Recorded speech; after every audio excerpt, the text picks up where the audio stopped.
of people, places, and perspectives.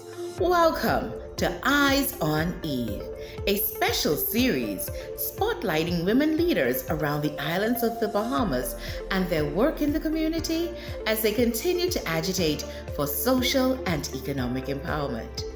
This series is brought to you by the National Women's Advisory Council of the Bahamas, the Ministry of Social Services and Urban Development, and the Department of Gender and Family Affairs. The Bahamas is an archipelago of islands connected by our faith in God and our culture. Each island still has a uniqueness that makes traveling around the Bahamas an adventure. Our special guest today hails from Grand Bahama, and we'd like to take this time to welcome Dr. Ruth Newton-Lightbourne to Eyes on Eve. Help me welcome Dr. Ruth Newton-Lightbourne. Welcome to Eyes on Eve, Dr. Lightbourne. How are you today? I am absolutely amazing. I'm absolutely amazing. Thank you so much for having me. It is such a pleasure to have you with us today, and I'm going to let a little secret in. I have known Ruth Ann perhaps from the moment I arrived on this island, a very vivacious, high energy young woman who has been doing phenomenal work here in the community, very creative. And she has been such an inspiration to so many. And so I'm not going to tell your story. You will tell your story, Dr. Ruth Ann. So tell us a little bit about the work that you're doing here on the island of Grand Bahama. Well, some of the main things that I do and that I enjoy doing is children's classes and junior youth class. So it ranges anywhere from children at the age of 7 to about 12. And then from there, it transitions into junior youth classes. So that's my main perspective when it comes to community building, as well as holding and hosting a devotional meeting every single week called A Space for Peace, where you just come together and pray just for 30 minutes. It's not long. It's just, get in, get out, but making sure that we have a spiritual perspective on everything that we do, because to me, everything has a spiritual solution. I know we think that it's politics and all that, but to me, it's a spiritual solution to everything that we do. But that is fundamental to all of us. Like in the intro, talks about us being connected by God. And we know that is a part of our preamble of our Constitution, that we are people who believe in God. And so fundamentally knowing that our solutions all come spiritually, so that is a big deal, I would say, here, to be able to teach and create a framework whereby persons understand the power of that prayer and that devotional that you carry out. So yes, it's community building. You may minimize it, but you'd be surprised to know the impact. And so, we jumped into your work. And like I said, Dr. Ruth Ann, when I first met you, a very creative, very vivacious young woman, a lot of people don't know your most recent story. Something happened about 5 years ago. Tell us a little bit about that story. Well, I like to call it God threw me in the corner. I was put in the corner to be tested and, to see how I would react. And mostly, like I tell persons, for the world to react, because I don't consider this my test. But to put it in another scenario, God swept me off of my feet. I've actually not been able to walk for 5 years, which is like, but you know what? I make the best of it, and I will not allow my current situation to be the disposition on what I have in life. So I was diagnosed with something called lupus, transverse myelitis, neuromyelitis optica. Yeah, it's long and special, just like me. But from that, basically, it means my myelin sheath is unraveling and nothing seems to be going from my brain to my body the way it should be. So the messages don't get the way they're meant to. So it causes me not to walk. So I'm constantly working hard and diligently to get back the strength to be able to get up and walk again. But I don't let it stop me. But that there in itself is a powerful story, because many persons who perhaps are watching, oftentimes when we're faced with challenges in life, we tend to, like you said, make that become our disposition, become depressed, we become, disappointed and downtrodden, because it just seems like life isn't fair. But even with what has been presented to you, you have shifted your perspective in how you see it, and you still use that as a platform to transform lives and continue to build community. So that has not stopped you at any point, because I've watched so many of your videos where you show persons the tenacity and the determination that you have to continue to build and to continue to better yourself as you do likewise with the community. And so what has been your highlight in your work within the community? What has stood out for you as your greatest impact? I think it's funny that you asked that question, but I don't know if I'm getting feedback. Um, what had happened, I remember when initially the Baha'i community came to me and they were like, well, we need children's class, and it was in the heritage area. And my mom, she's getting up there in age, so she was like, she's not sure. She wanted to do it. And so everybody turned to me. And so the highlight for me was me even getting over the fact that I was in a wheelchair Mhm. and thinking, okay, how am I going to do a children's class? And how are the kids going to react to me being in a wheelchair? And at first it was like, you play the worst in your mind. Like literally when you make a decision, the worst plays in your mind. You don't even think that, okay, the kids will accept me. There will be no problems and it'll be great. So the worst thing that played in my mind at the time was like, oh my God, they're going to be like, oh, she's in a wheelchair. What can she do for me? They might make fun of me. But I'll never forget that first day when I started the class. And I think we had about 6 or 7 kids from the neighborhood come, and everybody sat around, and it was as if it didn't matter. Like, and I think the greatest thing, like you say, what is the greatest? That moment right there was great for me because it showed me that they don't see that. They don't see the wheels and the chair, and they only came to get knowledge. They only came for the thirst of what they wanted and what they desired at the time. And, it differed from, when I normally go out in a wheelchair and everybody stares and all the adults just look at you. And so for me, that moment, just that moment of me sitting at that table with these 6 kids around me, and they're like, oh yes, Miss Ruthann, and okay, I'll get my colors, and oh, what do we need to learn, and okay, what do we need to do? And then when I told them to get up and do the exercise that they had to do, move in movement, and I was trying to show them in the chair, they just did it.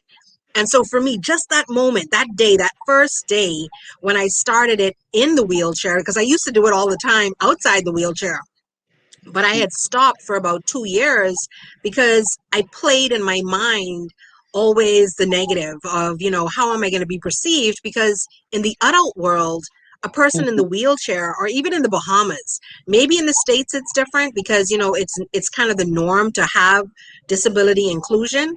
But in the Mhm. Bahamas, it's like a negative stereotype. Like it has become that persons in chairs or persons with disabilities don't have a capacity, or Mhm. like their latent capacity that's within them can't be manifested anymore because now, ooh, they're in a chair. But I Wow. think I beg to differ. Like I truly beg to differ that, once you have a capacity within you and it's latent and God has given you that gift, it's now for you to overcome your personal negativities or negative blockages, as I can call them, and Mhm. get past it and say, well, you know what? If this is what God has me on this earth to do, I'm going to do it. Because honestly, Raquel, after I came out of my coma in 2017, and I told my cousin, this is the first things that I said when I came out of the coma. I said to her, I spoke to God. And she said, well, what did you say? I said, I told him I was tired. Like, I'm tired. I'm tired of this. And she said, well, what did he say? I said, well, he said that he's sending me back because I have to finish. And so she was Wow. like, oh. So I say that to say that I realized from that point on that I don't have a choice.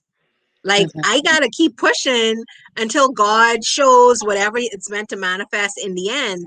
And so like I try to tell persons, this is not my test. This is other person's test. This is how are you going to react to me being in a wheelchair? Are you going to change your perspective on who I am? Are you not going to visit me anymore because you think I'm quote unquote sick? Like, so I consider this test mine. So my greatest thing was when those kids around that table did not look at me any different, and they still sat down and listened and learned. And, we did it for over 2 years, and it didn't change anything, and I think that was a big moment for me. Well, for me, that is also a big moment because it just speaks to acceptance. and conditioning sometimes of the mind. And because as we become adults, we find ourselves to condition by culture, through our exposures, and not being familiar that even though there may be some form of a challenge or disability, I look at it this way. For you, your disability may be named a chair. For me, that disability may be finances. That disability may be loneliness for somebody else. And it's all about perspectives on how we, but we still continue to push. We still continue to move forward in spite of what we may be challenged with. And actually, that's what we're encouraging persons, because sometimes when we have these bumps in the road, as they are, we tend to shrink back. We tend to not live out our full passion and purpose that God has called us to be. And, for me, that is true empowerment when we become all that God has called us to be. And He said to you, you have to go back. Your work is not finished, because He is still putting more in you to be able to impact others. Because those 6 kids around that table will become 6 adults one day who will begin to transform the mindset of how we see disability in the Bahamas. And so I applaud and celebrate what you are doing in shifting that mindset and creating a paradigm shift of how we now look at disability, but looking at it as inclusion, and that we are all disabled at some point in time in our life. Technically, when we call it disability, we look at someone perhaps being blind or not being able to hear, not being able to walk, those kinds of things. But disability for me comes in very various forms, because once we feel that we have been impeded in some form, you now have a form of disability.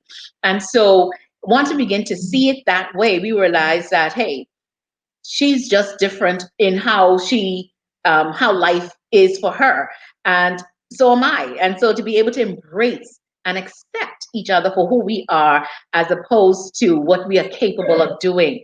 And with that question, as we know, the National Women's Advisory Council of the Bahamas is spearheading all of this National Week celebration. And what are your thoughts on the progress of women since 1962 to date, particularly on your island? Well, I know for a fact, like women, well, growing up a Baha'i, the role that women play in the Baha'i faith, and even what we believe as women, and the equality of women, because that's what we believe in the actual equality of men and women as Baha'is. And then also, even one of the main things growing up, one of the quotes where Baha'u'llah says that if you had a boy and a girl child, if you only have funds or only able to educate one, you must educate the woman. And the reason for that is because the woman is the mother. The woman is the first educator. Whether we like it or not, we are the first educators before that woman, that child gets into school. Mhm. So it's so important, it's fundamental that we, train our daughters and make sure that if anyone gets that extra, it is that Mhm. young woman, so that she can grow and expound and just become phenomenal. And then I also remember, I looked to my mom. I remember she was in I think it was the women's group in the Bahamas that was headed by Miss Pat Morley years ago, Wendy Patricia Pat Morley. And they had a reading program. And I remember my mom used to be a part of that. And so I think women play a huge role in the Bahamas, because we are the first educators of our children, whether we like it or not. And I feel that we are getting there. I think we're not completely there, but we are definitely stepping out and moving up. And you're seeing a difference in the leadership role of women, which is phenomenal. But I think also now we need to even get into greater roles. And I'm not political in any way, but I think that will then start changing some mantles as well, when women can start making those decisions, because women make decisions differently from men, whether you like it or not. And yes, everybody might have participant politics and all that, yeah, but women fundamentally, we make decisions way different from a man does, from perspective of thinking. So for me, I think women have come far definitely from, different rights and things that we are allowed to do from what we weren't allowed to do. However, we still have far to go. So I think it's a constant trudge, a constant in the grind, in the dirt, making it happen and making sure it happens. And I think in Grand Bahama, I think we could do better. Honestly, to be frank and honest, and I hate to say that, but I think that we could really make a greater impact, leave the black crab syndrome behind. And I think that's another thing as women, especially Bahamian women, we have to understand that if I empower Raquel moves up, Raquel can pull up.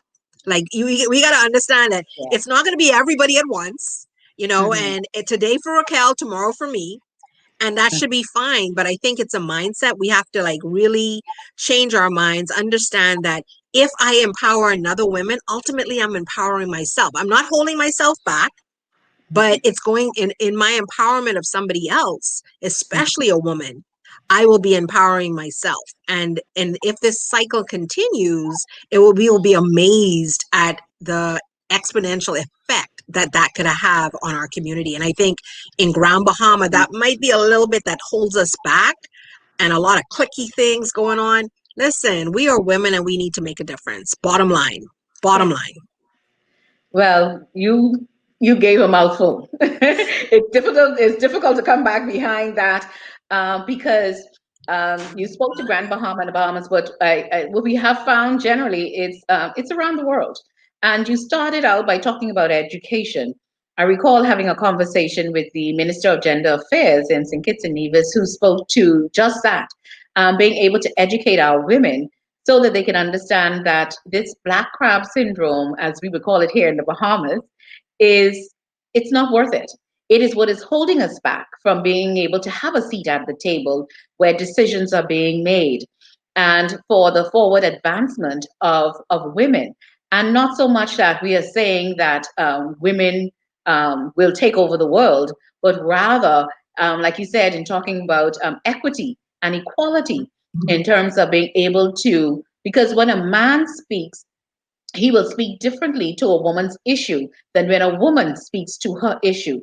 And so when you're sitting at that table or you're not sitting at that table, you have no say in the policies that shapes the future for you and your children and children's children. And so when we begin to understand that impact, I think at some point we will begin to push each other a little bit more and to help elevate each other as we, because it's for around the Caribbean region, there's been a lot of elections. We just saw Vice President Kamala Harris, Vice President elect, I should say, Kamala Harris, and we're seeing a number of various elections that are going on during this 2020 period. And they've been pushing forth the agenda of women, pushing forth a lot of women to the forefront because it brings a balanced view, a balance to our society. And I think it requires a lot of education, as you stated. You saw your mom doing it, and you now are doing the same. And what has been the impact of some of your students in light of Hurricane Dorian? How has that impacted some of the students you've been working with? I know, well, since Dorian, it's been a little off and the scheduling and then people trying to get it on Zoom and everything. But like I was telling my son just the other day, I was like, guys, we got to get, this junior youth back together, but just constantly checking on them and praying with them, because I think during this time, a lot of us lost materially, financially. And so the only thing that we've had to turn to is prayer. Like that's the only thing that you can, gain sustenance from. And so you've had, like, for me, it's me checking on those kids and saying, can we say a prayer? You know, and for them to understand that I am not one of those that can give you $1,000,000. If I was, I could. And if I could, I would, but I'm not. But prayer can change things because it can change your mindset.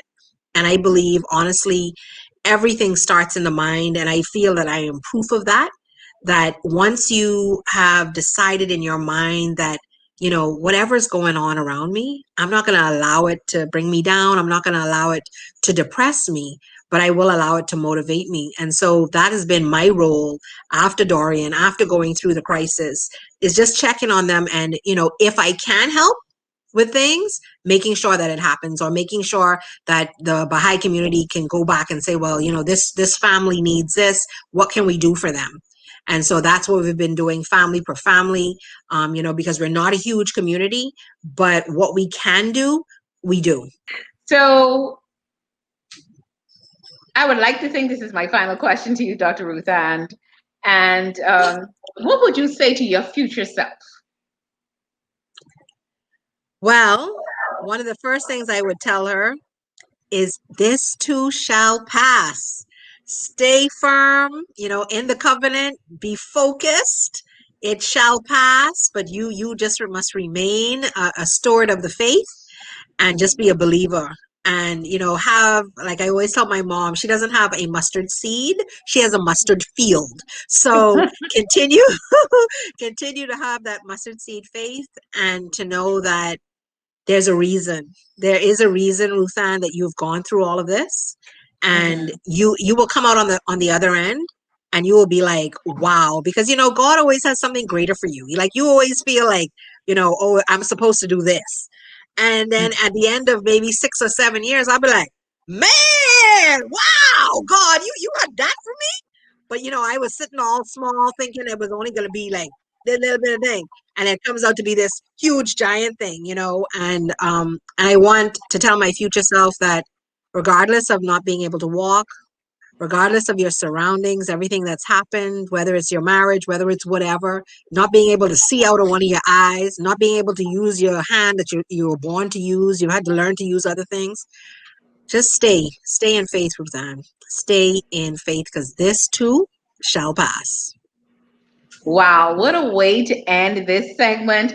And I know we're not out of content, because if you know Dr. Ruth Ann, like I know, trust you me, you will be inspired every time you're in her presence. The energy, the effervescence of who she is, it permeates every environment that she comes into. She will make it known she is there. And we are thankful. We celebrate you as a part of National Women's Week, to celebrate all that you are doing here on the island of Grand Bahama, as well as for disability inclusion. And because of you, the Bahamas will not be the same. And so we thank you for taking this time to have a conversation with us, to share with us some of the things that you are doing on the island and how you are now inspiring young women, girls, boys, and adults as well. And so because of you, the Bahamas will be better. And we thank you so much. And thank you, all of you who have tuned into us today with the Eyes on Eve, where we are spotlighting women from around the islands of the Bahamas. And we also want to encourage you, if you have a shero, please go and visit the National Women's Advisory Council's Facebook page and nominate and vote for your shero.